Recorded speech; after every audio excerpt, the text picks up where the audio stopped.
Cuidado para não fazer Deus, quando estiver apresentando a predestinação, fazer Deus o autor do pecado. O autor do pecado naqueles que ele reprovou.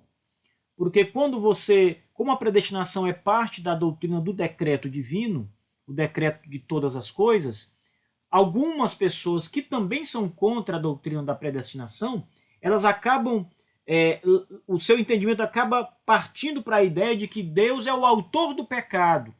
Portanto, aquelas pessoas que são pecadoras porque Deus é o autor do pecado delas. Sendo assim, deixá-las em seus pecados significa dizer que Deus é o responsável pelo pecado daqueles que foram predestinados para a ira. Assim, a culpa e a injustiça está aqui manifestada. A culpa de Deus e a injustiça de Deus. Isso é o que as pessoas pensam. Então, na apresentação da doutrina da predestinação, deve ficar muito claro que Deus não é o autor do pecado. Por isso que essa doutrina, e os batistas aqui estão certos com o cuidado que eles tomam, ela deve ser tratada com prudência e com cuidado. Em relação a Deus, especialmente, deve ser tratada com prudência e com cuidado. Qualquer deslize você pode comprometer o ser de Deus, a beleza, a justiça, os atributos divinos, o amor de Deus, a justiça de Deus. Então é preciso muito cuidado para tratar dessa doutrina. Mas também, em relação aos homens, há alguns cuidados a serem tomados. Nós também precisamos ser prudentes ao falar da predestinação quando falamos dos homens. Então, quanto aos homens, por exemplo, essa doutrina não deve tornar os homens orgulhosos.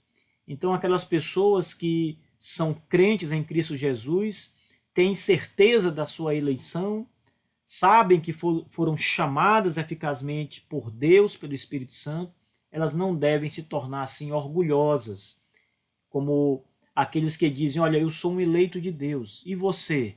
Você não é.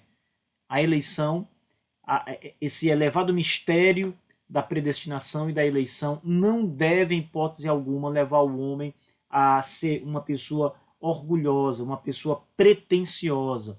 É por isso que é muito importante ter cuidado, é muito importante reconhecer que é a mão de Deus quem está fazendo todas as coisas e não o seu próprio braço.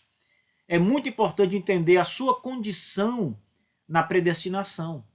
Quando o homem entende que ele é parte de uma massa miserável, apodrecida, que toda a raça humana estava caída em pecados, de que ele vai se orgulhar na sua predestinação? Que tipo de orgulho isso pode trazer a ele mesmo? Se ele estava, na verdade, se Deus não agisse, ele estava destinado ao mesmo juízo dos demais. Então, essa doutrina deve nos fazer olhar para nós mesmos com humildade e não com orgulho, né? Não com qualquer pretensão ou arrogância. Tudo isso é reflexo do pecado, né?